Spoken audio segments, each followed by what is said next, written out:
अस्सलाम वालेकुम वरहमतुल्लाहि वबरकातुहू।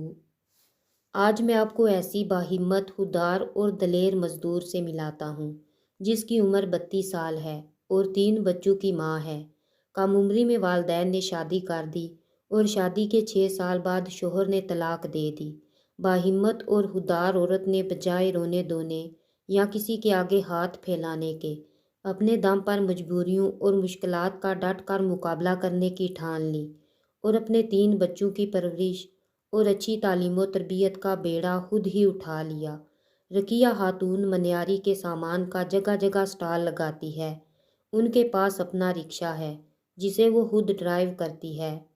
मनियारी का सारा सामान उसी रिक्शा में डालकर बेचती है और खुद ही अपना और अपने 3 बच्चों का पेट पालती है।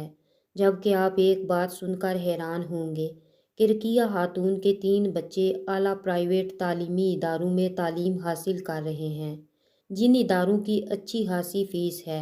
रकिया खातून ने कभी किसी के आगे हाथ नहीं फैलाए, कभी किसी से 1 रुपया नहीं मांगा।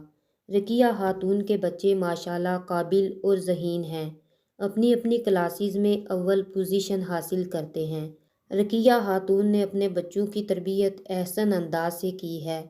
बच्चे 5 वक़्त की नमाज और तिलावत कुरान पाक के आदी हैं। रकिया खातून को मैंने जब भी हेल्प के लिए बोला तो आगे से जवाब आया, सर आपकी दुआ की ज़रूरत है, मैं अपना सब कुछ मैनेज कर लेती हूँ। मैंने ज़िंदगी में किसी से कुछ नहीं मांगा, खुदा मुझे किसी का मोहताज ना करे। रकिया खातून ऐसी तमाम ख़वातीन के लिए मिसाल है जो तलाक हो जाने के बाद, घर टूट जाने के बाद कमज़ोर पड़ जाती हैं, अपनी ज़िंदगी से बेजार हो जाती हैं और जीना छोड़ देती हैं। रब्बुल इज़्ज़त हम सब को रिज़्क़े हलाल कमाने की हिम्मत और तौफ़ीक दे।